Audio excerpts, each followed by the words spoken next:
Il y a quelques années, lorsque je vivais encore dans la région de Charlevoix, au Québec, il m'est arrivé quelque chose de vraiment effrayant. Si vous avez déjà passé un hiver là-bas, vous savez à quel point il peut neiger. En général, je passais les soirées neigeuses à regarder la télévision. J'habitais à environ 1,5 km de la maison la plus proche, et mon colocataire n'était pas là ce soir-là. Je vais être honnête, être seul dans cette maison me rendait toujours un peu nerveux. J'ai toujours eu une imagination débordante et le moindre bruit pouvait me faire paniquer. Comme je le disais, mon colocataire était sorti et il neigeait abondamment. Il devait être 9 ou 10 heures du soir, et je regardais la télévision comme d'habitude. Soudain, j'ai entendu un craquement dehors, comme si quelqu'un marchait sur de la glace. Je me suis immédiatement tendu, et mon esprit a commencé à envisager toutes les possibilités. Ce n'était pas mon colocataire puisque je n'avais pas entendu de voiture arriver. J'écoutais avec horreur les craquements qui se rapprochaient. Je me suis précipité dans ma chambre et j'ai verrouillé la porte. J'ai pris mon fusil de chasse et attrapé mon téléphone, prêt à appeler la police si nécessaire. Je sais, je pouvais sembler réagir de manière excessive, mais souvenez-vous, il faisait nuit, la neige tombait lourdement et j'étais à des kilomètres de la maison la plus proche. Qui aurait pu être dehors à ce moment-là? Les pas se sont arrêtés à un moment donné et finalement, je me suis endormi. Le lendemain matin, quand je me suis réveillé, mon colocataire était revenu. Je suis sorti pour voir si je pouvais trouver des indices sur ce qui s'était passé la nuit précédente, et ce que j'ai découvert me hante encore aujourd'hui. Il y avait des empreintes dans la neige, venant des bois et faisant le tour de la maison. Les empreintes étaient en grande partie remplies par la neige, ce qui rendait difficile de déterminer où elles allaient précisément. Mais la partie la plus terrifiante, c'est que les empreintes s'arrêtaient juste sous la fenêtre de ma chambre. Les autres empreintes étaient effacées par la neige, mais celles-ci étaient fraîches, comme si quelqu'un était resté là toute la nuit, immobile, depuis que la neige avait cessé tôt le matin. Encore aujourd'hui, cette expérience me terrifie. Je ne sais toujours pas quelle sorte de personne aurait pu être dans ces bois, à une telle heure, dans des conditions aussi extrêmes. Le fait que j'étais dans ma chambre pendant que cette personne se tenait juste à l'extérieur de ma fenêtre me donne encore des frissons. J'ai déménagé de cette maison quelques mois plus tard. Je suis originaire d'une région où il fait chaud presque toute l'année et je ne suis pas vraiment fan de la chaleur. Alors, quand l'hiver arrive, j'aime bien laisser mes fenêtres ouvertes et passer autant de temps que possible à l'extérieur.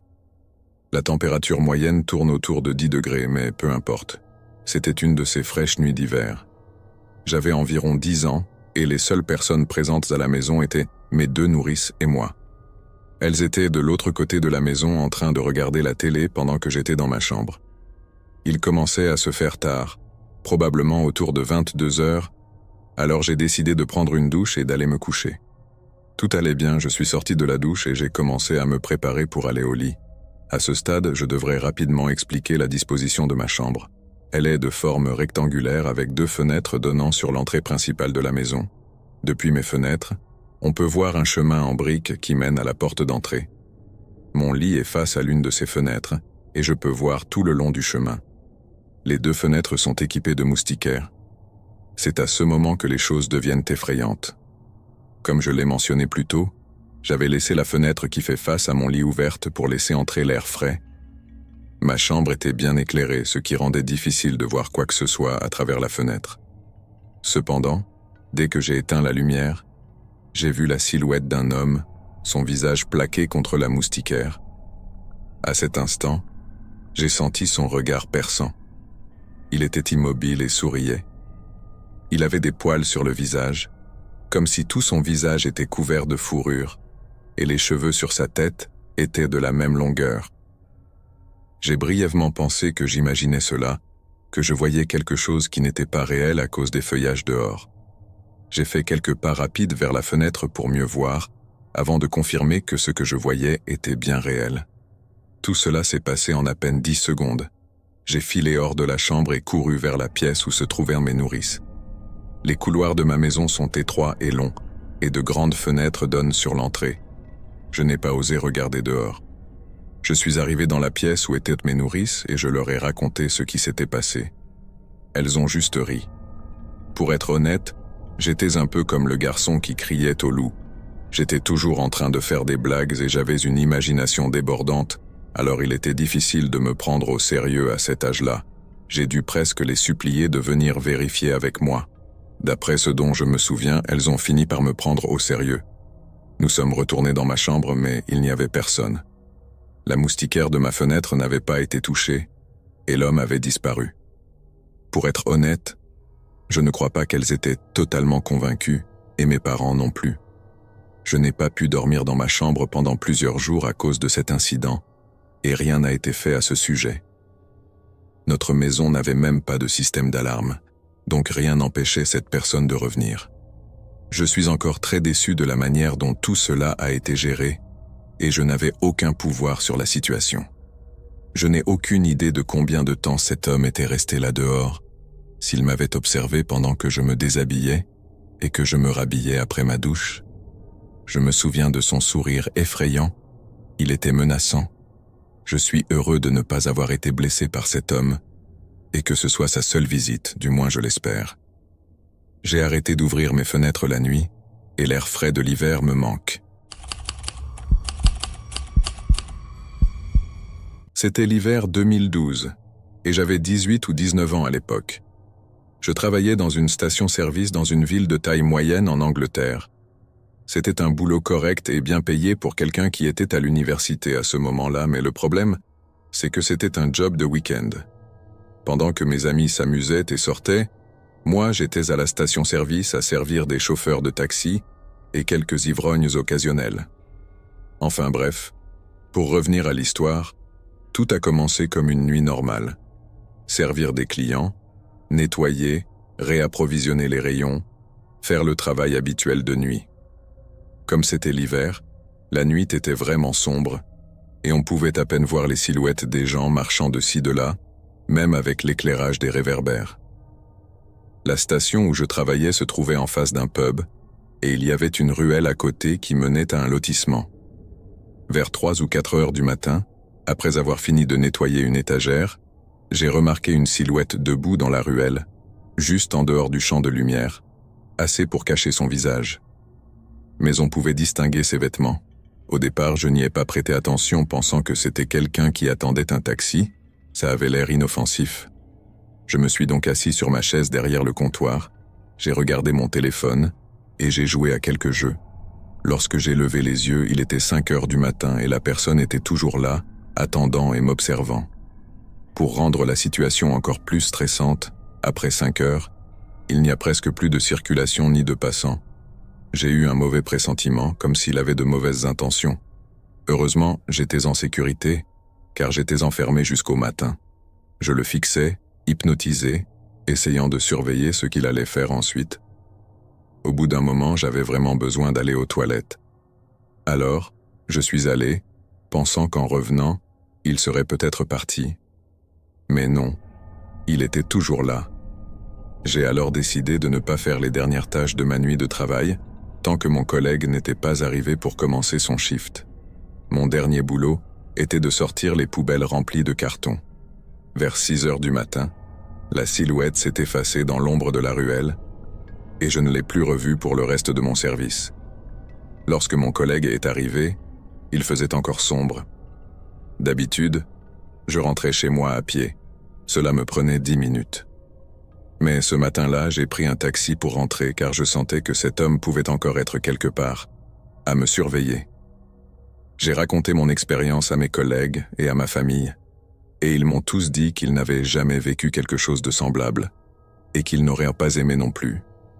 Depuis cet incident, j'étais très nerveux à chaque fois que je travaillais de nuit, ayant l'impression que, dès que je relâcherais ma vigilance, il frapperait. Heureusement, plus rien ne s'est passé après cela. J'ai démissionné l'été suivant pour aller à l'université. Inutile de dire que je n'ai aucune envie de revoir cette personne tapie dans l'ombre cette nuit-là. Pendant que je suis des études dans une école de métier, je conduis pour Lyft et d'autres entreprises similaires, mais ça n'a pas d'importance pour cette histoire. J'ai déjà vécu plusieurs expériences effrayantes dans ce travail, mais je vous les raconterai une autre fois. Cette histoire se passe la veille de Noël 2020. Je faisais quelques courses pour Lyft avant d'aller rejoindre ma mère avec mon bébé et ma femme. Rien de spécial ce soir-là, juste la routine habituelle. Je reçois une demande de course, un client dans un immeuble d'appartement modeste. Rien d'extraordinaire. J'arrive sur place, je trouve mon passager, et il a avec lui toutes ses affaires, plusieurs boîtes pleines.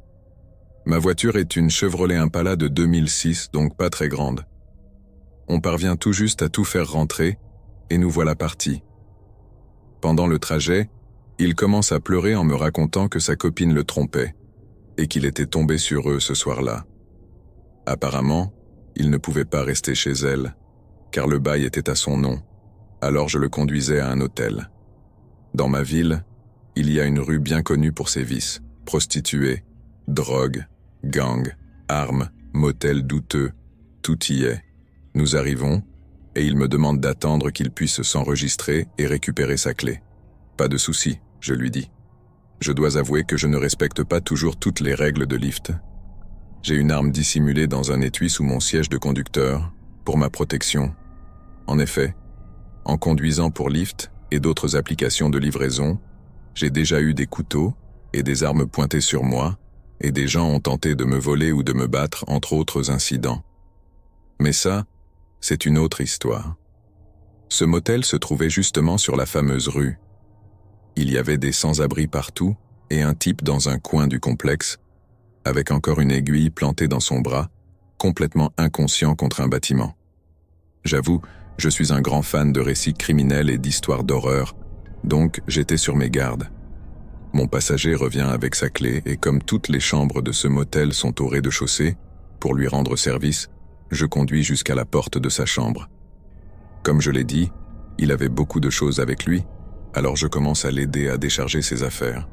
Pendant que je fais un deuxième voyage pour récupérer ses affaires, je vois un type sortir d'une chambre juste au sud de ma voiture, suivi de 2 femmes.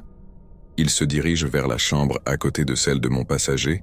L'une des femmes frappe violemment à la porte et l'ouvre. C'est alors que je vois ce type sortir un fusil à pompe de sous son long manteau et entrer dans la chambre en furie. Les 2 femmes le suivent et claquant la porte derrière eux. Ensuite, j'entends des cris et des hurlements. J'attendais juste que les coups de feu éclatent. Soudain, mon passager revient vers moi. « Hé, je peux m'occuper du reste. Tu peux y aller. Passe un joyeux Noël. » Il me donne même un pourboire en espèces. Je ne m'étais même pas rendu compte qu'il avait pris les boîtes de mes mains, ni qu'il avait glissé un billet de 5 $ dans ma poche. J'étais complètement figé. Je savais ce qui se passait probablement dans cette chambre. Je devais partir, ou au moins retourner à ma voiture pour récupérer mon arme. Je savais que l'homme et les 2 femmes m'avaient vu, et qu'ils savaient que j'avais vu l'arme. Je devais sortir de là parce que vous savez, aucun témoin. Je suis monté dans ma voiture et j'ai démarré en trombe. Après avoir parcouru un pâté de maison, j'ai appelé la police et leur ai donné tous les détails. Après avoir raccroché avec eux, j'ai décidé de me déconnecter de Lyft. Je n'avais pas gagné beaucoup d'argent, mais pour moi, la nuit était finie. Plus tard dans la nuit, j'ai reçu un appel des policiers. Ils avaient enquêté mais n'avaient trouvé ni l'homme armé ni les femmes. Personne n'a répondu à la porte de la chambre d'où je les avais vus sortir, et les occupants de la chambre où ils étaient entrés ont affirmé que rien ne s'était passé et que j'inventais tout. Il y a quelques années, la veille de Noël, mon ami François et moi faisions un tour en voiture. Je crois bien que nous finissions nos achats de dernière minute.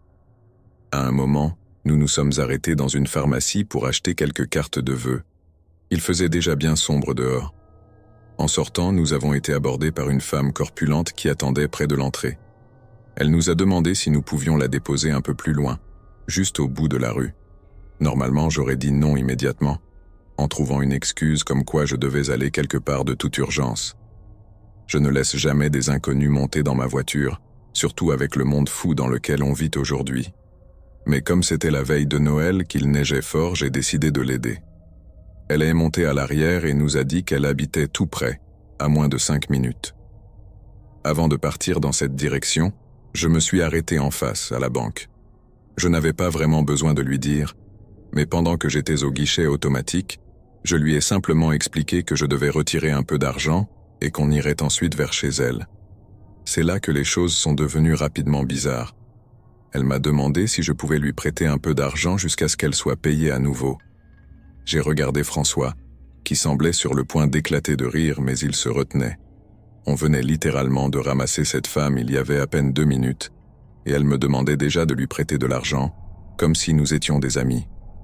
Tout ce que j'ai pu dire, c'était « pardon », mais elle a reposé la question, comme si c'était tout à fait normal. Je lui ai alors demandé comment je pouvais être sûr de récupérer mon argent sans aucune information de contact.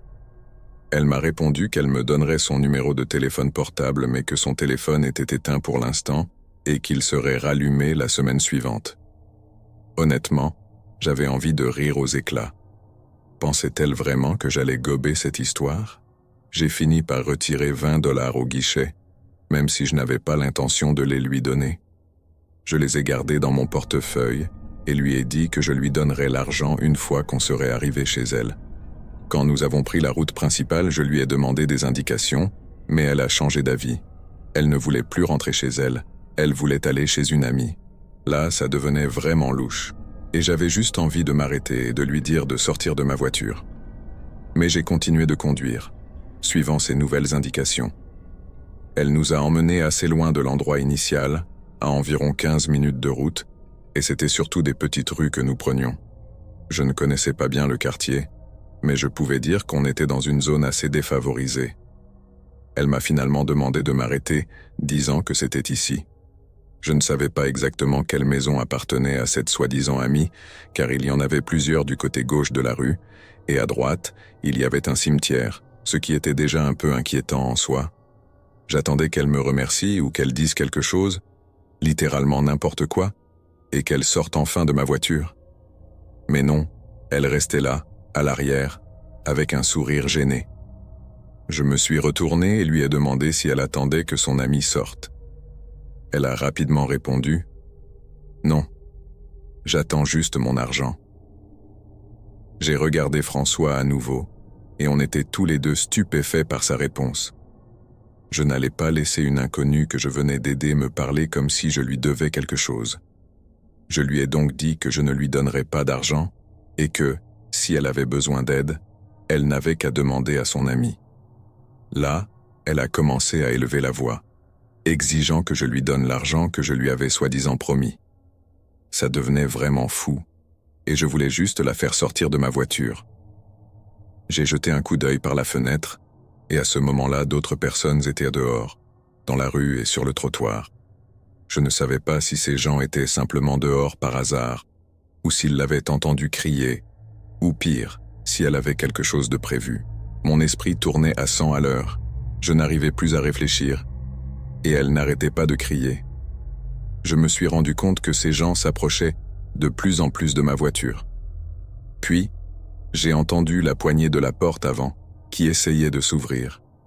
Un homme était à ma fenêtre, hurlant, me demandant ce qui se passait. J'ai alors pris 2 $ dans mon portefeuille et je les lui ai jetés. Elle les a ramassés et est sortie immédiatement de la voiture avant de partir en courant. Je suis parti de ce quartier aussi vite que j'ai pu. Une fois qu'on a retrouvé la route principale, je me suis senti un peu mieux, mais j'étais furieux d'avoir été manipulé par cette femme. Je me fichais bien des 20 $ car je savais déjà que je ne les reverrais jamais, mais croyez-moi, plus jamais je ne prendrai un inconnu en voiture. Cet événement s'est produit en janvier 2013. À l'époque, j'avais 17 ans et je vivais à Laval, dans la région de Montréal, au Québec. Tout au long de mon secondaire, j'étais très actif en cyclisme. Je faisais souvent des trajets à vélo tôt le matin ou tard le soir, que ce soit en revenant de l'école ou de chez un ami, car je n'avais pas encore de permis de conduire. Le vélo était donc ma seule option, si la météo le permettait. Je vivais dans un quartier sûr de la ville, bien éclairé, et je n'avais jamais eu peur de circuler à vélo dans l'obscurité. Cependant, une nuit, tout cela allait changer. La distance entre mon école et ma maison était d'environ 6 km en prenant les routes principales, mais seulement 4 km en empruntant un raccourci à travers un joli parc boisé. Ce soir-là, après une longue répétition de musique, j'étais épuisé. Il était déjà 22h40 et je me sentais vraiment fatigué. J'ai décidé de prendre le raccourci à travers le parc, bien que celui-ci puisse être effrayant en raison du manque d'éclairage. J'avais déjà pris ce chemin dans l'obscurité durant l'été, où il y avait encore des groupes de personnes dans le parc. Mais en hiver, le parc avait une toute autre ambiance. Il était complètement sombre et désert. Vers 22h50, j'ai quitté la route éclairée pour entrer dans le parc boisé. L'ambiance changea immédiatement, passant de paisible à effrayante. Je pouvais traverser le parc en environ 10 minutes, mais à mi-chemin dans la zone sombre, je suis tombé sur 2 hommes portant des capuches sombres. Non seulement ils ne portaient pas de vêtements réfléchissants, mais ils avaient aussi l'air menaçants et effrayants. Je ne pouvais pas voir leur visage clairement jusqu'à ce que je sois à environ 20 mètres d'eux. En les dépassant, je les ai entendus murmurer quelque chose. Soudain, les 2 hommes ont sorti de grands couteaux de leur veste. Mon cœur s'est immédiatement serré et l'adrénaline a commencé à monter. L'un des hommes a commencé à me crier des insultes et tous les 2 se sont mis à me charger, brandissant leurs couteaux. À ce moment-là, j'étais convaincu que je pourrais finir mort et abandonné quelque part.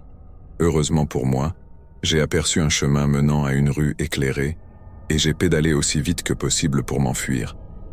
Normalement, mes jambes auraient rapidement fatigué, car il y avait environ 400 mètres jusqu'à la route principale. Mais grâce à l'adrénaline, j'ai réussi à atteindre la route éclairée, où il y avait un peu de circulation. Je me suis immédiatement senti plus en sécurité. Environ 15 secondes plus tard, les 2 hommes sont sortis du parc, mais ont fait semblant de ne pas me voir. Ils ont pris la direction opposée à la mienne, et j'ai poussé un soupir de soulagement. En regardant l'heure sur mon iPhone, une nouvelle vague d'angoisse m'a submergé. Il était 11h15. Ma première réaction a été de me demander « Mais qu'est-ce qui s'est passé? Est-ce que j'ai vraiment passé plus de 20 minutes dans ce parc ?» Avec toute la panique que j'avais ressentie, le temps avait semblé bien plus court. J'ai vite repris la route et je suis finalement arrivé chez moi environ 5 minutes plus tard. Je n'ai jamais parlé de cet incident à mes parents, car ils m'auraient certainement sévèrement puni. Quelques jours après, l'idée horrifiante d'avoir presque été tué dans un parc désert a commencé à s'effacer de mon esprit. Je n'ai plus jamais traversé ce parc de nuit, et je l'ai même évité pendant plusieurs mois. Une semaine après cet incident, une nouvelle choquante a secoué mon quartier. Un élève très populaire de mon école secondaire, un élève de 5e secondaire comme moi, a été violemment poignardé et tué lors d'une bagarre. Lui et ses amis faisaient du shopping quand 3 adolescents ont commencé à semer le trouble et à voler des articles. Lorsqu'il les a confrontés, la situation a dégénéré et une violente bagarre a éclaté. Les 3 jeunes ont poignardé le pauvre garçon à plusieurs reprises. Il a été transporté à l'hôpital en urgence, mais malheureusement, il a succombé à ses blessures. C'était un joueur des équipes de football et de basketball de l'école, et il était apprécié de tous pour sa gentillesse. Sa mort a bouleversé toute la communauté. Quelques jours après cet événement tragique, j'ai lu des articles de presse et j'ai été frappé d'horreur. 2 des 3 adolescents impliqués dans la mort de mon camarade étaient les mêmes que ceux que j'avais rencontrés dans le parc cette nuit-là. Bien qu'ils n'aient que 18 ans, ils semblaient avoir au moins une vingtaine d'années. Les 3 jeunes ont rapidement été identifiés par plusieurs élèves de mon école. Ils avaient obtenu leur diplôme dans une autre école l'année précédente, mais étaient encore très actifs sur les réseaux sociaux. Je ne peux m'empêcher de me demander ce qui serait arrivé si je n'avais pas été en bonne forme physique, si je n'avais pas réussi à distancer ces 2 types cagoulés. J'ai déjà eu des altercations physiques avant, et je me suis déjà fait frapper, mais je n'avais jamais eu aussi peur pour ma vie que lors de cet incident. Quand j'avais environ 12 ans, mon grand-oncle Jean est venu nous rendre visite au Québec depuis l'Ukraine. Il avait beaucoup d'histoires à raconter, mais celle-ci est celle qui m'a le plus marqué. À la fin des années 1960, Jean voyageait en train de son village à un autre pour rendre visite à sa famille. À un moment donné, il devait changer de train et a été déposé sur une sorte de quai avec une petite cabane, en plein milieu de nulle part.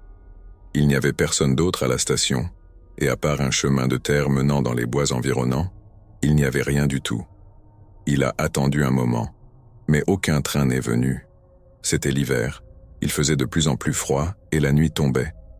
Juste au moment où il commençait à s'inquiéter de savoir où il allait pouvoir passer la nuit et trouver à manger, une vieille femme est apparue dans la pénombre.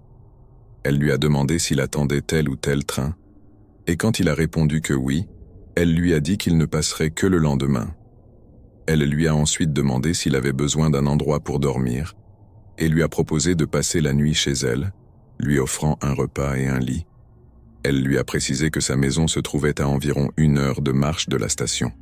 Se loger chez les habitants était plutôt courant dans cette région de l'Union soviétique à l'époque, et mon grand-oncle Jean n'avait pas vraiment envie de passer une nuit froide et affamée sur ce quai désert.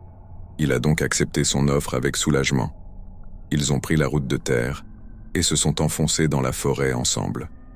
Finalement, la marche a duré bien plus d'1 heure, presque 2, et quand ils sont arrivés à la petite maison à 2 étages de la femme, Jean était extrêmement fatigué et affamé.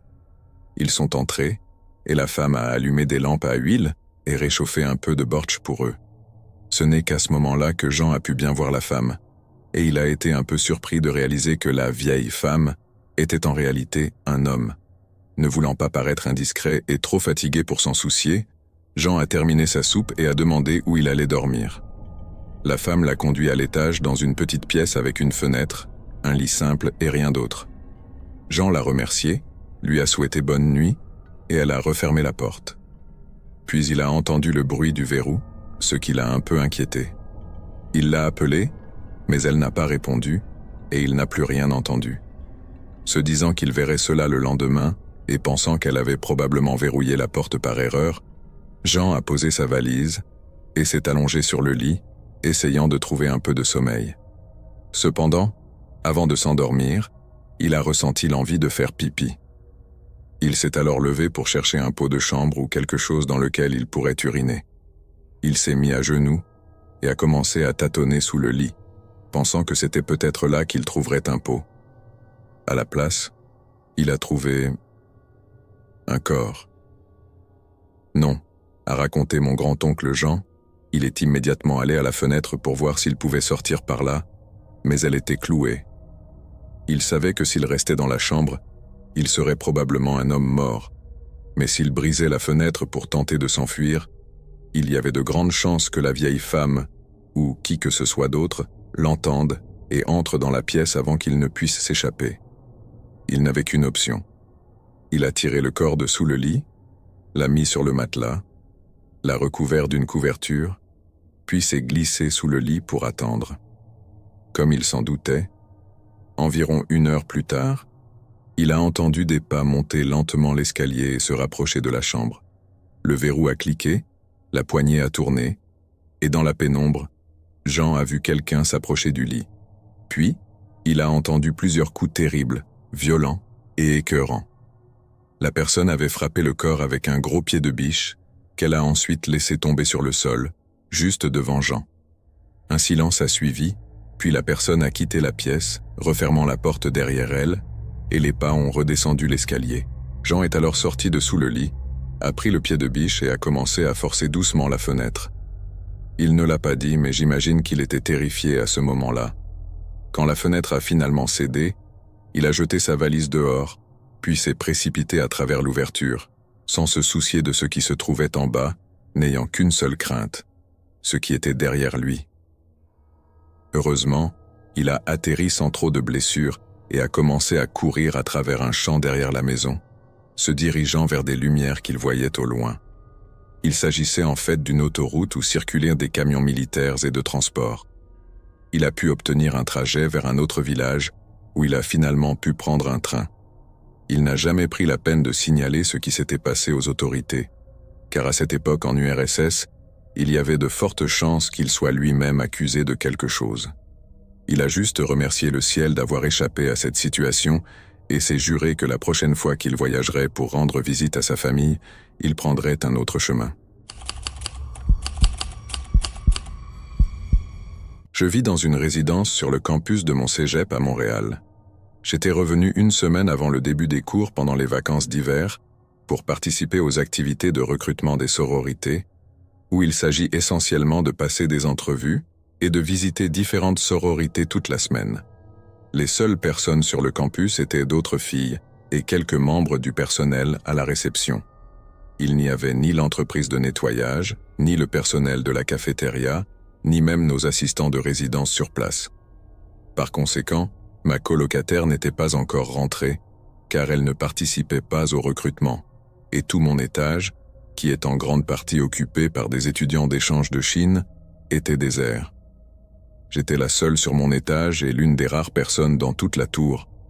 Il y a 4 tours de résidence, chacune ayant 12 étages. Cette semaine-là, pour entrer dans la résidence, il fallait se présenter à la réception pour faire réactiver sa clé. Chaque fois que l'on voulait monter, il fallait que le personnel de la réception scanne la carte pour donner l'autorisation de passer. Ensuite, il fallait de nouveau utiliser sa carte pour ouvrir les portes qui donnaient accès aux ascenseurs, puis une autre fois pour pouvoir appuyer sur un bouton, et enfin encore une fois pour entrer dans la chambre. Si ta carte n'était pas programmée pour une tour ou une chambre spécifique, il était impossible d'y accéder. Je me trouvais dans ma chambre lors de la 2e nuit de la semaine, bien installé sur mon canapé-lit, le dos appuyé contre un des accoudoirs et faisant face à la porte.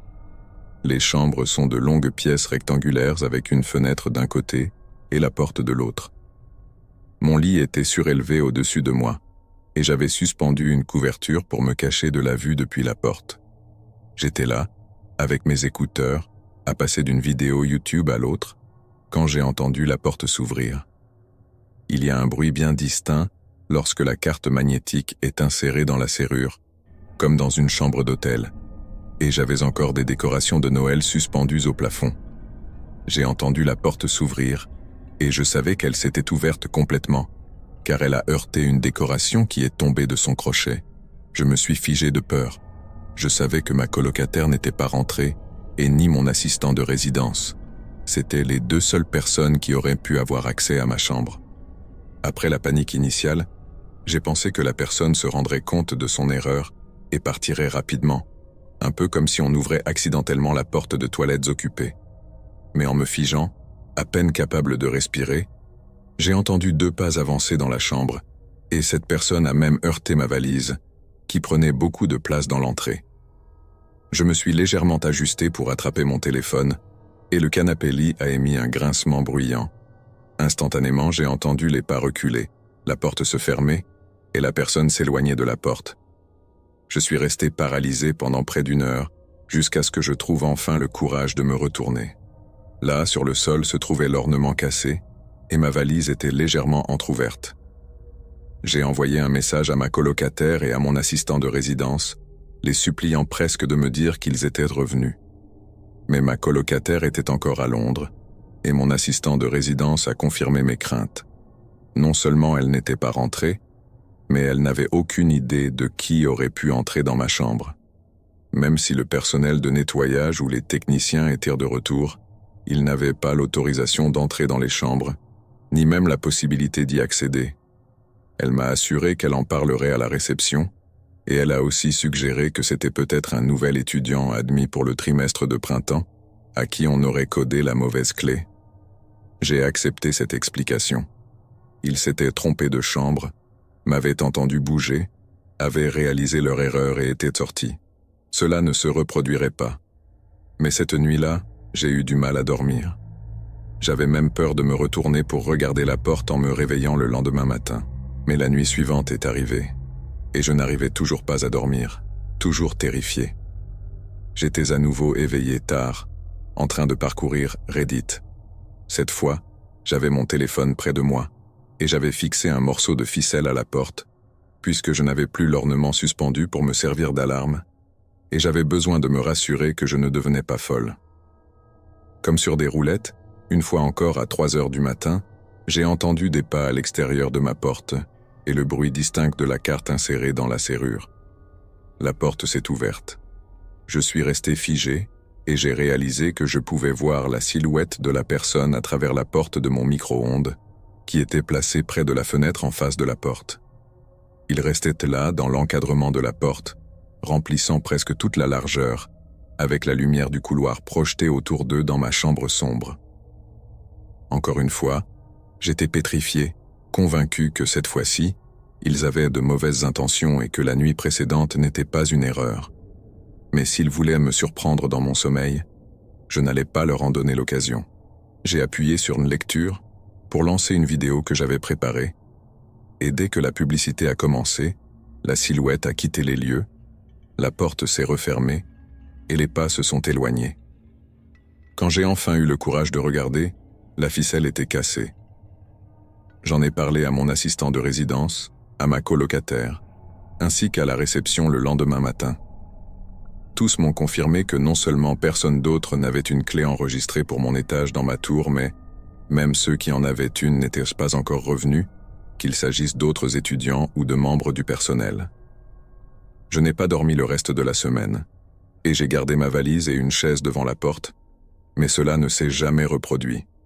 Même maintenant, des mois plus tard, cette petite chambre de 2 mètres sur 9 est terrifiante lorsque je suis seul la nuit, car quiconque entre par cette porte n'est qu'à quelques pas de mon lit et bloque la seule issue. L'histoire s'est déroulée quand j'avais 23 ans, il y a presque 10 ans. À l'époque, je vivais dans une zone très rurale du Québec, avec mon ex-petit ami et sa famille. Lui et moi nous disputions souvent. Un matin, avant qu'il ne parte au travail, nous avons eu une grosse dispute. Cette fois-là, il s'est comporté de manière particulièrement immature. Il a sauté hors du lit, m'a fait un doigt d'honneur et a crié « Si ça ne te plaît pas, retourne donc dans ton fichu quartier à Montréal. » C'était tout ce qu'il me fallait pour prendre une décision. J'ai enfilé mes bottes UGG, attrapé ma veste d'hiver, pris mes cigarettes et je suis sorti de la maison en furie. Malheureusement, je suis du genre impulsive et je n'ai même pas pensé à prendre mon téléphone portable avant de partir. Je n'avais pas de voiture, donc la seule option était de marcher. À ce moment-là, j'envisageais sérieusement de rentrer à Montréal à pied, même si c'était à 3 heures de route en voiture depuis notre village. Mais tout ce que je voulais vraiment, c'était faire une marche dramatique et pleine de colère. En arrivant à l'entrée du parc de maisons mobiles où nous vivions, je me suis rendu compte que je n'avais aucune idée de ce qui se trouvait autour de moi. Je n'habitais là que depuis quelques mois et je ne sortais pas beaucoup. J'ai tourné à gauche et j'ai continué de marcher, direction ce que je supposais être la civilisation. Je me suis retrouvé à marcher le long d'une route très fréquentée, avec des camions qui me projetaient de la neige fondue et trempèrent mes chaussures. C'est alors que j'ai vu mon copain passer en voiture, se rendant au travail. Il a accéléré en me voyant, visiblement encore énervé par notre dispute. Je pensais qu'il allait faire demi-tour à un moment donné, mais il n'est jamais revenu. J'ai continué à marcher, décidant finalement de me rendre chez la mère de ma meilleure amie, qui habitait dans la même ville. La neige commençait à tomber, et je commençais à perdre de l'énergie. Je suis passé devant un bâtiment où une camionnette anonyme était garée dans l'allée. Ce n'est qu'après l'avoir dépassée que j'ai réalisé que le conducteur se trouvait dans le siège avant. Il m'a interpellé. « Eh ma belle, tu as besoin d'aide ?» Mon estomac s'est retourné et j'ai compris que j'allais devoir accepter l'aide de cet inconnu. J'ai approché son véhicule lentement, pesant mes options. C'était un homme d'un certain âge, à l'air propre, apparemment normal, avec des cheveux gris et des yeux bleu-vert. Rien de remarquable. J'ai lâché un « Est-ce que tu es un gentil ou un méchant ?» avant de me crisper intérieurement, en réalisant la stupidité de ma question. Il a répondu en riant « Ha ! Si j'étais un méchant, je ne te le dirais pas. » Ignorant toutes les alarmes qui sonnaient dans ma tête, je suis monté à l'avant avec lui.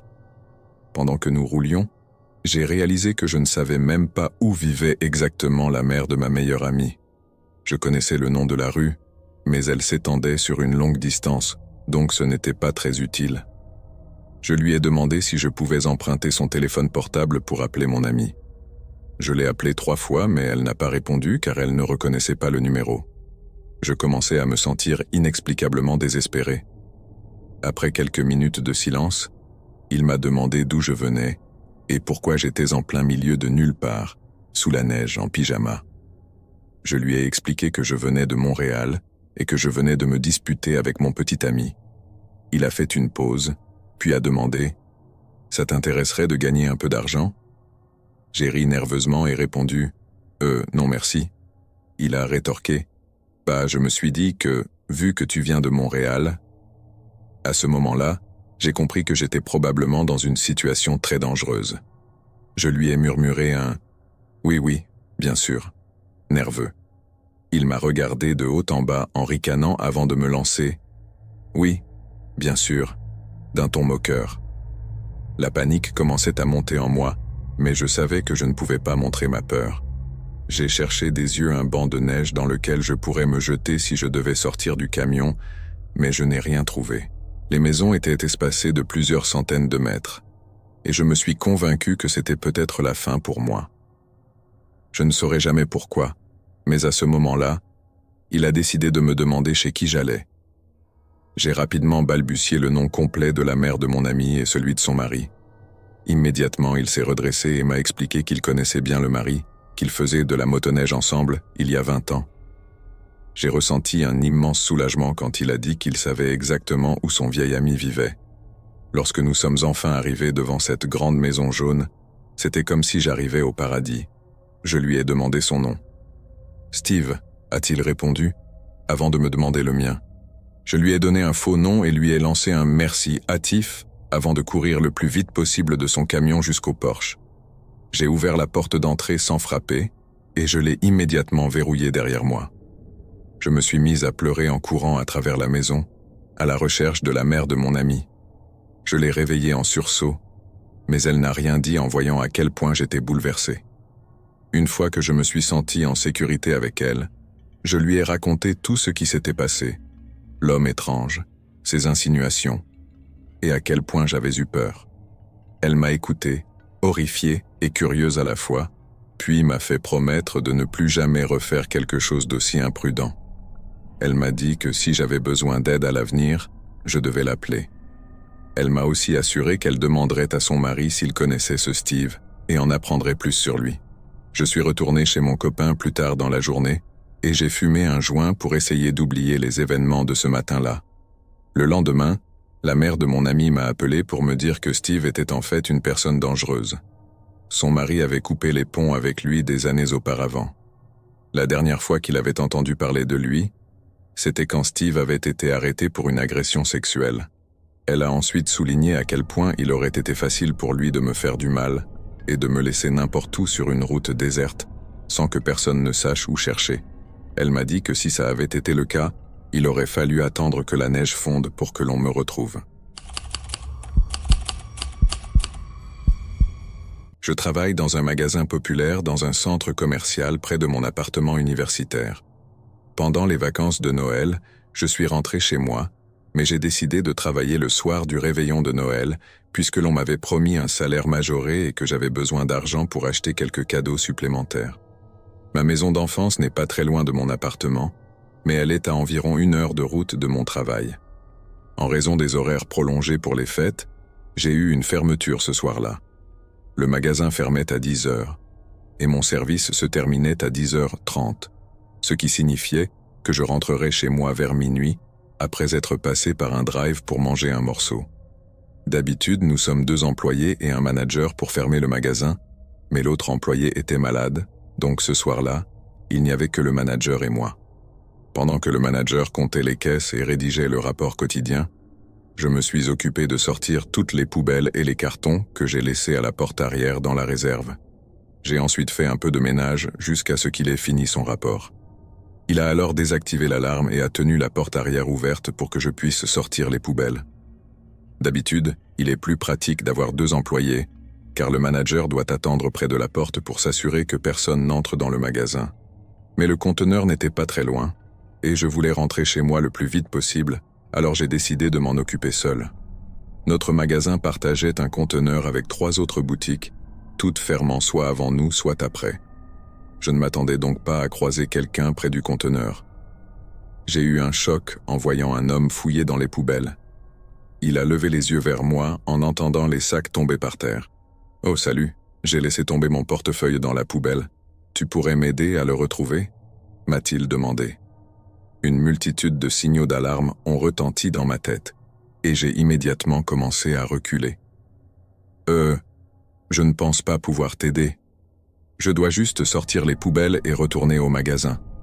ai-je dit en marchant lentement vers la porte. « Tu travailles dans quel magasin » m'a-t-il demandé. Je ne sais pas pourquoi, mais je lui ai répondu en lui disant où je travaillais. Il a hoché la tête. « Oh, chouette magasin.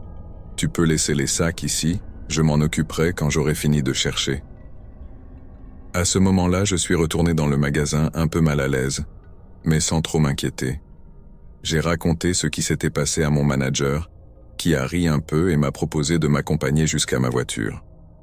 Lui était garé dans le parking couvert du centre commercial et moi dans un petit parking derrière le magasin. J'ai décliné son offre et suis sorti dans le parking presque vide. Il ne restait que 3 voitures, dont la mienne. Une voiture était garée près de l'entrée arrière d'un restaurant voisin et l'autre juste à quelques places de la mienne. Je ne voyais pas la personne à l'intérieur, mais la voiture était allumée et il semblait que le conducteur essayait de chauffer l'intérieur avant de gratter la glace sur le pare-brise. J'ai jeté quelques coups d'œil à la voiture pour mémoriser la marque et le modèle. C'était une Honda Accord bleue. Je suis monté dans ma voiture et j'ai immédiatement verrouillé les portes. J'ai appelé mes parents pour leur dire que je venais juste de partir et que je m'arrêterais pour acheter quelque chose à manger sur le chemin. J'ai cherché les fast-foods le long de l'autoroute, mais la plupart étaient fermés, puisqu'il était 11 heures le soir du réveillon de Noël. Je commençais à avoir de plus en plus faim à mesure que je me rapprochais de la sortie de ma maison. J'ai décidé de me contenter des restes à la maison quand j'ai aperçu un Subway avec les lumières clignotantes allumées, indiquant qu'il était encore ouvert. Je me suis garé sur le parking du Subway et j'ai vu le panneau lumineux rouge indiquant qu'ils étaient ouverts tard. Je suis entré et j'ai remarqué que le magasin était vide. J'ai appelé pour attirer l'attention de l'employé. « Oh, je pensais avoir fermé la porte. On vient de fermer, m'a-t-il dit. Oh, s'il te plaît, laisse-moi juste prendre un sandwich. Je viens juste de finir mon travail et je meurs de faim avant d'aller me coucher. Je serai super rapide, promis, ai-je supplié. Je me sentais un peu coupable, mais il a soupiré et accepté, probablement pris de pitié en voyant à quel point j'étais fatigué. Nous avons échangé quelques mots sur le fait de travailler le soir du réveillon de Noël pendant qu'il préparait mon sandwich. Puis un groupe de jeunes garçons est entré dans le magasin. « Hé les gars, on est fermé. Je vais verrouiller la porte après avoir fini son sandwich, leur a-t-il dit. Mais je veux un sandwich, s'est plaint un des garçons. L'employé du Subway est sorti de derrière le comptoir et a verrouillé la porte pour être sûr que les ados seraient ses derniers clients de la soirée. Il a terminé mon sandwich et m'a laissé choisir ma boisson et mes chips pendant qu'il disparaissait à l'arrière du magasin. Je mettais le couvercle sur mon gobelet et je cherchais une paille quand quelque chose a attiré mon attention. L'homme du conteneur m'attendait dans le parking juste à côté de ma voiture. C'était la Honda Accord bleue. J'ai commencé à paniquer. Il n'y avait aucune raison que cet homme soit dans ma ville, à 1 heure de route du centre commercial, au même endroit où je m'étais arrêté. Si ce n'était pas une coïncidence, alors il me suivait. Et qu'est-ce qu'il faisait assis sur le capot de sa voiture? C'était le réveillon de Noël. Il neigeait, et il faisait bien en dessous de 0. Vous pourriez m'accompagner à ma voiture » ai-je demandé au jeune garçon. « Ouais, tout va bien » a demandé l'un d'eux. « Oh oui, ça va. Je ne veux juste pas glisser sur la glace » ai-je menti. Évidemment, je me sentais un peu idiote de dire ça, car il y avait sûrement une raison tout à fait normale pour que l'homme du conteneur soit sur ce parking, et ça n'avait peut-être rien à voir avec moi. Mais j'étais trop nerveuse. Les garçons m'ont donc accompagné jusqu'à ma voiture et ont attendu que je parte. L'homme ne m'a même pas regardé pendant que je montais dans ma voiture. Il me restait environ 10 minutes de route avant d'arriver chez moi, et j'ai essayé de chasser cette mauvaise impression à propos de l'homme du conteneur. Cela m'a pris un moment avant de m'en rendre compte, mais je réalisais qu'une voiture me suivait.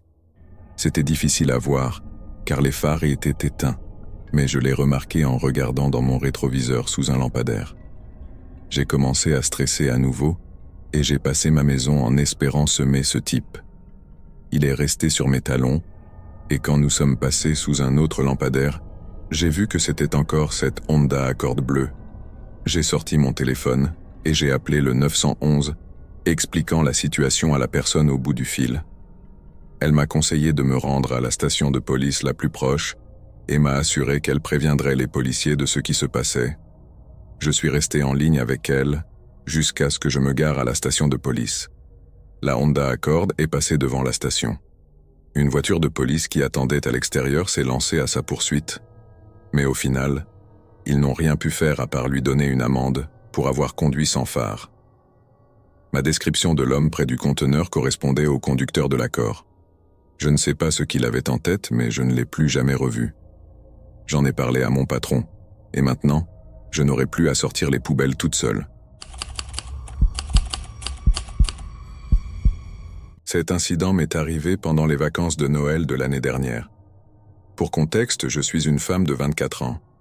Ma cousine et moi avions décidé de monter quelques heures vers le nord pour passer un week-end tranquille dans un chalet d'hiver. Tout s'est bien passé, rien de bizarre du tout. Le dernier jour, nous avons fait nos bagages vers 6 heures du matin et nous sommes montés en voiture pour partir tôt et affronter les 5 heures de route qui nous attendaient. Il faisait très brumeux ce matin-là. Il ne neigeait pas, mais les chutes de neige précédentes avaient formé des accumulations assez importantes, rendant la conduite un peu risquée dans l'obscurité des premières heures de la journée. Ma cousine était au volant et nous discutions en écoutant des podcasts, peu consciente de ce qui se passait autour de nous. Environ 20 minutes après notre départ, malheureusement, la voiture a légèrement dérapé sur une plaque de verglas et nous avons frôlé un arbre. Nous sommes sortis pour vérifier les dégâts et, par miracle, il n'y avait aucune éraflure ni rien sur la voiture. Alors que nous commencions à rire de soulagement, en remerciant notre chance, j'ai dû protéger mes yeux à cause d'un abruti qui arrivait derrière nous avec ses phares en plein feu, vraiment très éblouissant. Ma cousine riait en ouvrant la porte de la voiture pour y remonter quand soudain, les lumières de la voiture derrière nous ont commencé à klaxonner et à continuer sans s'arrêter en s'approchant. Ma cousine et moi nous sommes regardés, très confuses, mais nous sommes rapidement remontés dans la voiture. La voiture a commencé à ralentir et nous avons pu voir un homme au volant. Il a finalement enlevé sa main de son klaxon et s'est garé juste à côté de la voiture de ma cousine. Il a baissé sa vitre et a fait signe à ma cousine de baisser la nôtre. On s'est dit que ça allait, puisqu'il était encore dans sa voiture et nous dans la nôtre. Je sais, probablement une décision un peu stupide. « Salut, madame, pressée ce matin ?» a-t-il dit en riant. « Pas vraiment. On essaie juste de rentrer chez nous. Est-ce qu'on peut vous aider ?» a répondu ma cousine avec un visage impassible. « Oh non, j'ai juste remarqué que vous aviez laissé tomber quelque chose à environ 2 kilomètres en arrière. C'est tombé de votre coffre. » Ma cousine s'est tournée vers moi. « T'as bien fermé le coffre quand on est parti ?» « Évidemment que oui, » ai-je répondu, agacé. Vu la forme de la voiture, on aurait clairement vu et entendu un coffre ouvert. « Non merci, monsieur. Je pense que vous devez nous confondre avec quelqu'un d'autre, » a dit ma cousine avant de remonter sa vitre immédiatement. Cet homme dégageait de mauvaises ondes. Puis, il a recommencé à klaxonner et à faire signe de baisser la vitre. Ma cousine l'a baissé à nouveau et a vu qu'il tenait une petite culotte de femme en souriant. « Ça vous dit quelque chose ?» Je me souviens exactement du ton qu'il a utilisé pour dire cela. « Non merci, monsieur. » « Passez une bonne journée, » a répondu ma cousine, avant de relever la vitre rapidement et de redémarrer la voiture en trombe. Heureusement, l'homme soit a pris une autre route, soit a abandonné, et nous ne l'avons plus vu pendant environ 1 heure. Ma cousine et moi étions un peu secoués par l'incident, mais nous avons essayé d'en rire, maintenant que nous étions en sécurité et que sa voiture ne nous suivait plus. Un peu plus tard dans notre trajet, nous nous sommes arrêtés à une sortie pour faire le plein d'essence et prendre le petit déjeuner dans un Starbucks. Ma cousine avait commandé en ligne, et j'étais censé entrer rapidement pour récupérer notre commande. Il avait commencé à neiger à ce moment-là, et même si le soleil s'était levé depuis un moment, il faisait toujours gris et brumeux, rendant difficile la visibilité des environs. Je suis entré, et alors que je tendais la main pour prendre nos boissons, un bras est passé juste au-dessus du mien pour attraper une serviette, et j'ai immédiatement sursauté. Quand j'ai levé les yeux, j'ai failli faire une crise cardiaque. C'était le même homme que nous avions vu plus tôt, nous regardant comme si nous étions de vieilles connaissances. Il m'a souri. J'ai tout de suite baissé les yeux, pris la commande et commencé à sortir du Starbucks. En partant, je l'ai entendu dire au barista « Tu vois cette reine de beauté ? c'est ma reine de beauté. J'avais presque les larmes aux yeux, tellement j'étais terrifié. J'ai presque couru jusqu'à la voiture, manquant de trébucher tant j'étais paniqué. Et je me suis précipité à l'intérieur en criant à ma cousine « Il faut qu'on parte tout de suite, il est dans le Starbucks ». Ma cousine a commencé à rire, pensant que je plaisantais, mais elle a rapidement compris que ce n'était pas le cas quand elle a vu l'homme sortir du Starbucks, quelques secondes plus tard, sans boisson ni nourriture, et marcher directement vers notre voiture en nous faisant signe de la main. Ma cousine a immédiatement démarré la voiture, et j'ai vraiment cru qu'il allait sortir une arme de sa poche, mais à la place, il tenait encore cette petite culotte. Heureusement, ma cousine n'a pas perdu de temps et a fait marche arrière à toute vitesse pour reprendre l'autoroute. Nous étions complètement paniqués à ce moment-là, sans savoir comment il avait fini par se retrouver au même endroit que nous, alors que nous ne l'avions pas vu derrière nous du tout. Peut-être qu'il avait pris des petites routes qu'on ne connaissait pas, mais cela aurait dû lui prendre beaucoup plus de temps pour arriver là où nous étions. Nous avons rapidement cherché un itinéraire alternatif sur notre application de navigation, et heureusement il y en avait un qui nous faisait passer par des routes locales. Nous espérions que cela nous aiderait. Mais, comme par malchance, en traversant une petite ville, j'ai senti que la voiture commençait à s'affaisser de mon côté. Nous nous sommes arrêtés dans une station-service bien éclairée et avons réalisé que l'un des pneus perdait de l'air. Nous étions trop effrayés pour sortir, mais nous avons pensé que si nous sortions ensemble, ce serait peut-être moins effrayant. Nous avons donc rempli le pneu avec un peu d'air, et tout semblait aller bien. Nous sommes remontés dans la voiture pour nous réchauffer, tout allait bien, jusqu'à ce que, 10 minutes plus tard, une voiture semble sortir de nulle part, juste derrière nous.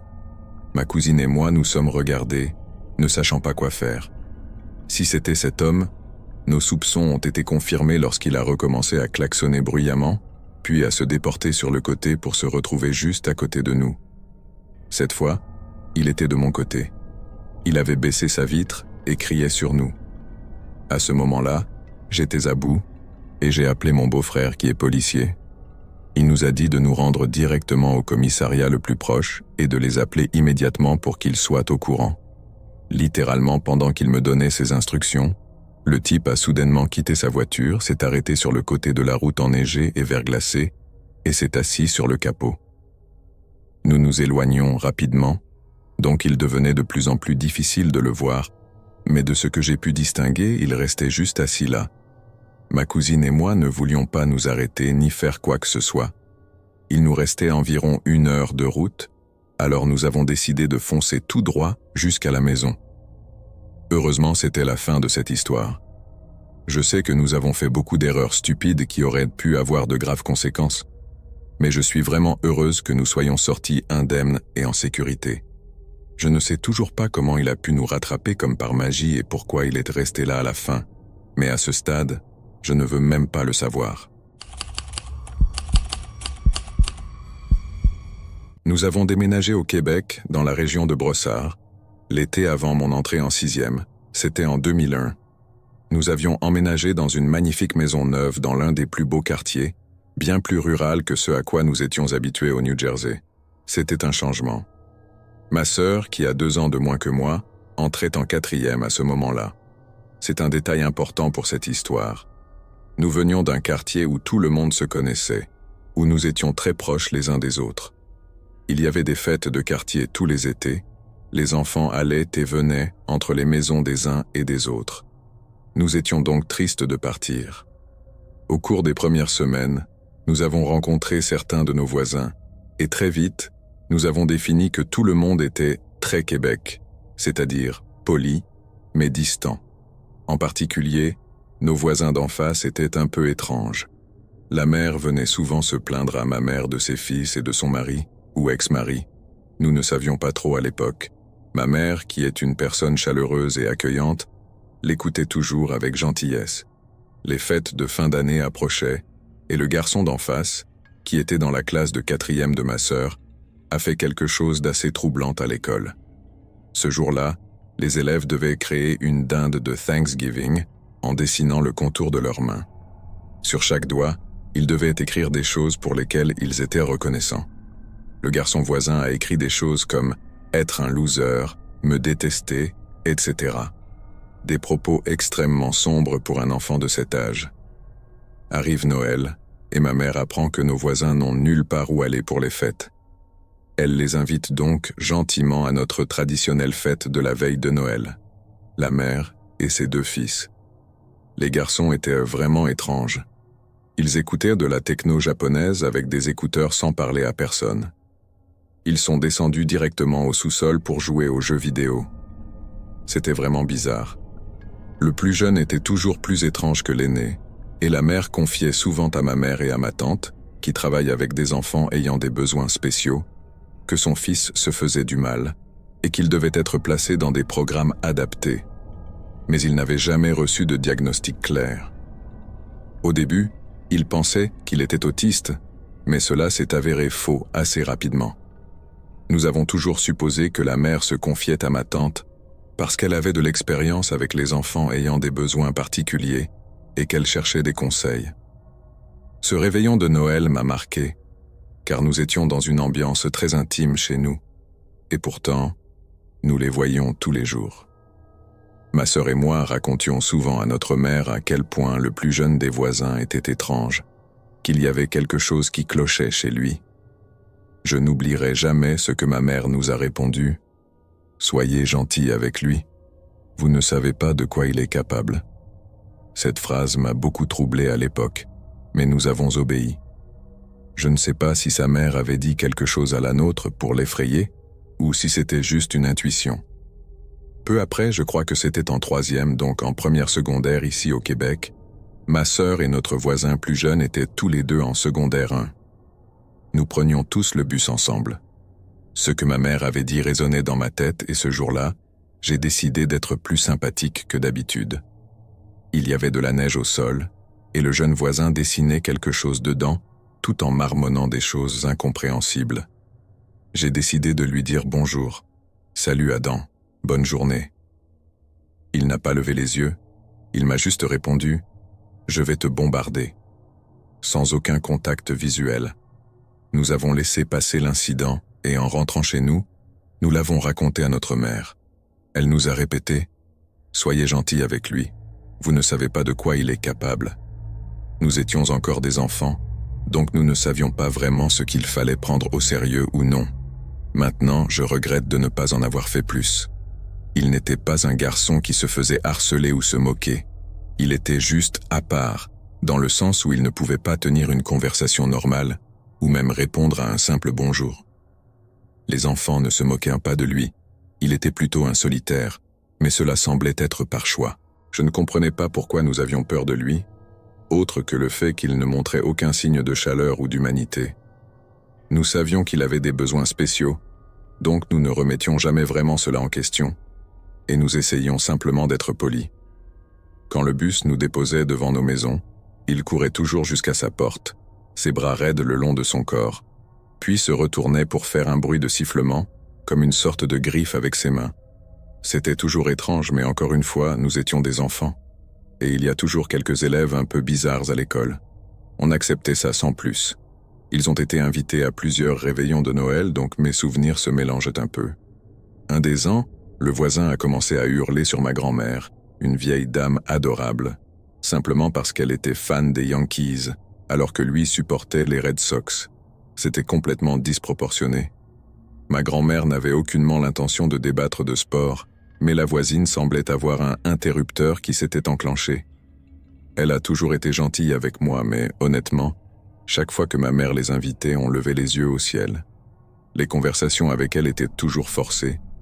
En tant qu'adolescente, je n'avais aucune envie de me retrouver coincé dans une autre discussion avec elle. Je pense qu'elle devait juste être très seule.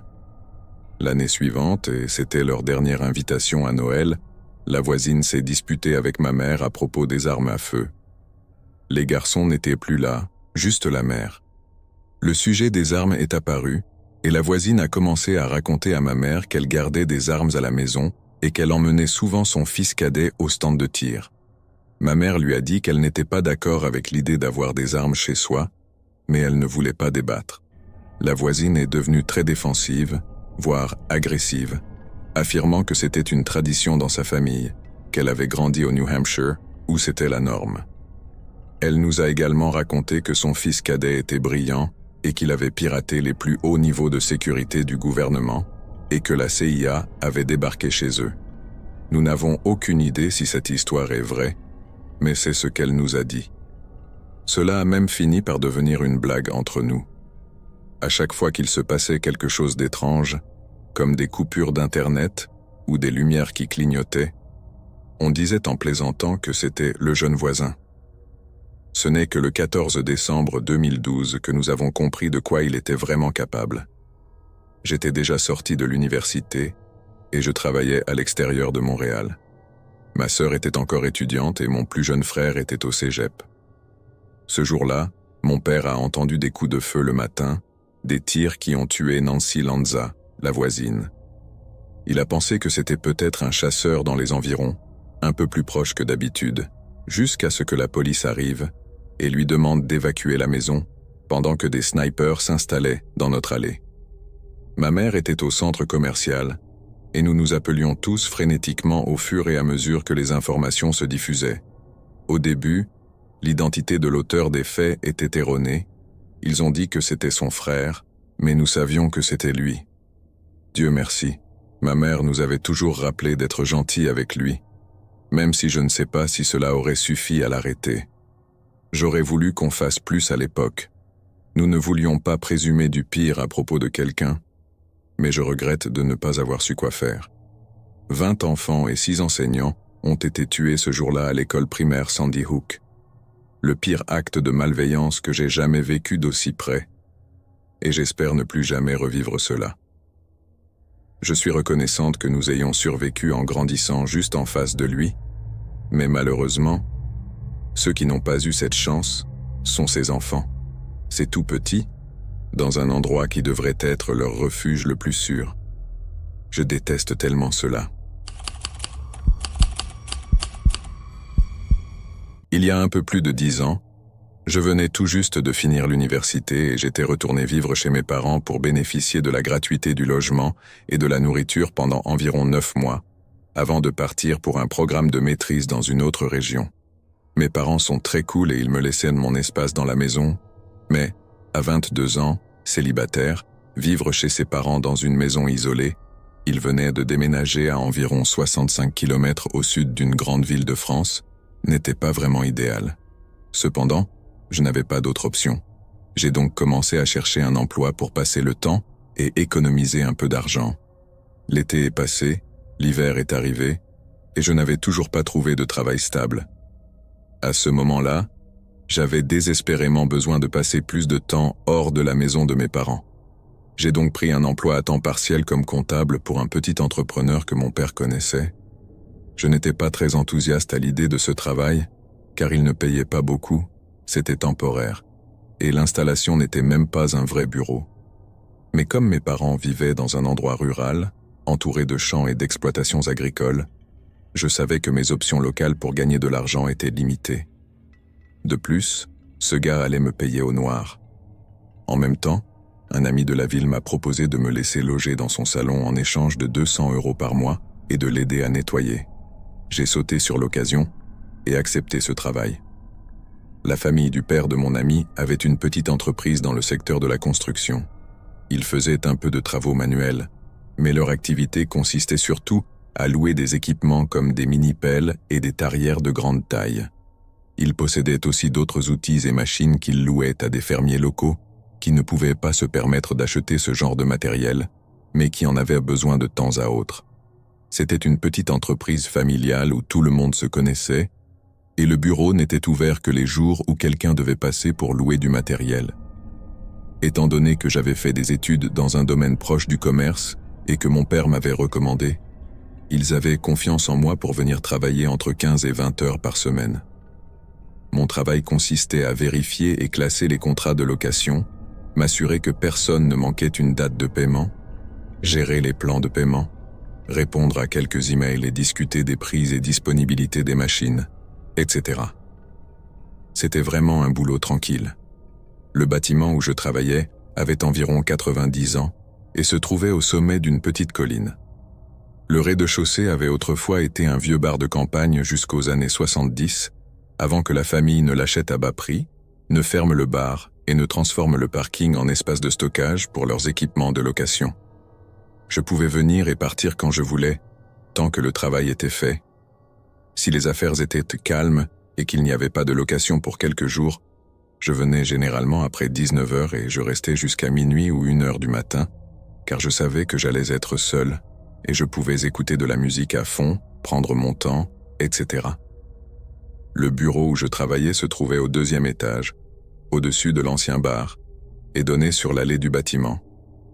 Depuis mon siège, je pouvais facilement voir par la fenêtre, et de temps en temps, j'apercevais une famille de cerfs ou un raton laveur qui passait. Chaque fois que je voyais un mouvement, je jetais un coup d'œil car c'était assez notable. Le coin était extrêmement isolé, très calme. Si quelque chose d'inhabituel se produisait, je le remarquerais tout de suite. Une nuit d'hiver, il avait neigé de quelques centimètres. Mon père m'avait dit de rester à la maison au cas où les routes seraient dangereuses, mais j'avais un vieux SUV, et plus que tout, je voulais sortir de la maison. Je suis donc allé travailler vers 20 heures, et je prévoyais de rester jusqu'à environ 1 heure du matin. Je laissais toujours le portail ouvert en bas de la colline quand je travaillais, car croyez-moi, personne ne venait jamais la nuit. Nous étions littéralement au milieu de nulle part. La maison la plus proche habitée était à environ 3 kilomètres de là. Pour venir jusqu'à notre chemin, il fallait vraiment connaître l'endroit. Personne ne se perdait jamais par ici. Je travaillais en écoutant du Fall Out Boy, buvais un café, et je regardais de temps à autre la neige dehors. La lumière orange du seul lampadaire du portail se reflétait sur la neige, créant un effet vraiment joli. Vers minuit, je suis descendu à la grande salle de bain du rez-de-chaussée, et quand je suis remonté, je me suis replongé dans mon travail. 5 minutes plus tard, j'ai jeté un coup d'œil dehors, et j'ai vu une grande empreinte dans la neige fraîche, juste en dessous du lampadaire. On aurait dit qu'un gros chien ou un animal sauvage s'était roulé par terre sur le dos, car je ne l'avais pas remarqué 15 minutes plus tôt. Ça avait dû se produire pendant que j'étais aux toilettes ou quand j'avais le dos tourné. Je secouais la tête en pensant qu'un gros chien ou un animal de ferme s'était peut-être approché de la lumière. Vers 2 heures du matin, je quittais les lieux. Comme d'habitude, je suis sorti de ma voiture pour fermer le portail. J'avais presque oublié l'empreinte dans la neige, mais, en regardant de plus près, j'ai été choqué de voir que ce n'était pas une simple perturbation de la neige. C'était indéniablement l'empreinte d'un ange de neige fait par un humain. Vous savez, quand on s'allonge sur le dos dans la neige et qu'on bouge les bras et les jambes pour créer la forme d'un ange. Je faisais ça quand j'étais enfant, et je suis sûr que beaucoup d'entre vous l'ont fait aussi. Je savais donc à 100% que c'était ça. Quelqu'un avait fait ça intentionnellement, sous le lampadaire. Mais ce n'était pas un enfant, c'était un adulte, ou quelqu'un portant beaucoup de couches de vêtements d'hiver. J'ai levé les yeux et réalisé ce que je savais déjà. La personne qui avait fait cet ange de neige aurait facilement pu me voir à travers la fenêtre pendant que j'étais à mon bureau. Elle avait dû attendre que je descende pour faire cet ange de neige. Je n'aurais pas pu rater une telle activité si j'avais été à mon poste. Je regardais autour de moi, cherchant des traces dans la neige. Il y avait une série de pas qui menaient vers les bois à droite du bâtiment. Cela signifiait que la personne n'avait pas pris la route, mais était venue depuis la forêt, ce qui m'a immédiatement mis mal à l'aise. Ce côté-là n'était que des arbres et de l'obscurité sur des kilomètres. À ce moment-là, j'ai été vraiment effrayé. Je savais que quelqu'un avait été tout près de moi, en secret, au milieu des bois. J'ai regardé autour de moi, mais je n'ai rien vu d'anormal. Je voulais juste partir le plus vite possible. Je suis remonté dans ma voiture et en roulant quelques mètres, j'ai réalisé que mon patron allait arriver dans environ 4 heures. Il verrait l'ange de neige et penserait que c'est moi qui l'ai fait, car il devait penser que je fermais toujours le portail quand je travaillais. Ce n'était pas un gros problème en soi, mais à l'époque, j'étais jeune et j'avais peur qu'il se moque de moi, surtout que c'était le genre de gars super viril, si vous voyez ce que je veux dire. Je suis donc retourné au portail, j'ai rapidement couru et piétiné l'ange pour effacer les traces, puis j'ai refermé le portail et suis retourné à ma voiture. Maintenant, je sais que cette partie paraît étrange, car la plupart des gens se seraient contentés de fuir dans leur voiture. Mais à l'époque, j'étais très insécure et je me souciais beaucoup de ce que les autres pensaient de moi. Je n'étais pas encore complètement terrifié, bien que ce soit très perturbant. Je me disais que ça pouvait être un chasseur illégal, même si la chasse de nuit dans ce froid semblait peu probable. L'empreinte avait été faite 2 heures plus tôt, donc je supposais que la personne était partie depuis longtemps. Mais c'est là que je l'ai entendu. Alors que je montais dans mon SUV, j'ai entendu un rire aigu venant des bois. C'était un rire faux, un peu comme la sorcière dans Le Magicien d'Oz. Comme si quelqu'un riait de manière exagérée pour me montrer qu'il n'avait pas peur de moi, ou pour voir comment je réagirais. C'était assez proche pour que je sache que la personne pouvait probablement me voir, mais je ne pouvais pas la voir, car à part la lumière du lampadaire, il faisait noir partout. Après quelques secondes, le rire s'est arrêté et tout est redevenu silencieux.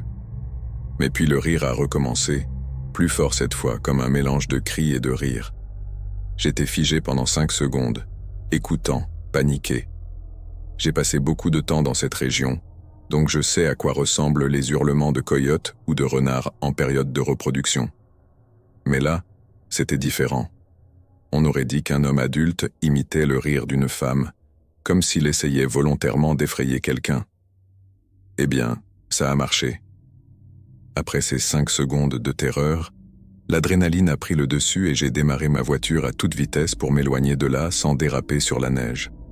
En rentrant chez moi, je n'ai pas fermé l'œil de la nuit, essayant de comprendre ce qui s'était passé. J'en ai même parlé à mes parents le lendemain matin. Après en avoir discuté, on en est arrivé à 2 conclusions.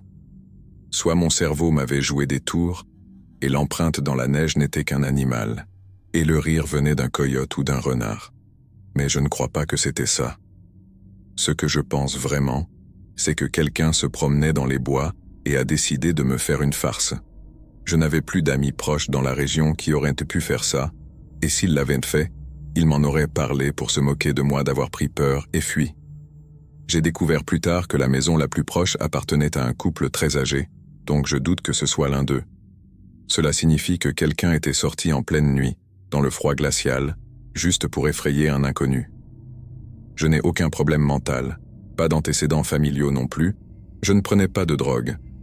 Parfois je buvais un peu en soirée, mais ce n'était pas le cas cette nuit-là. Je ne crois pas non plus au paranormal, donc je n'ai jamais pensé à cette possibilité. Je suis resté à ce travail encore 6 semaines après cet incident. Je n'ai jamais eu d'autres soucis. Je savais où mon patron gardait son fusil, et je m'assurais toujours qu'il soit là à chaque début de service. Mais depuis ce soir-là, j'ai toujours verrouillé le portail.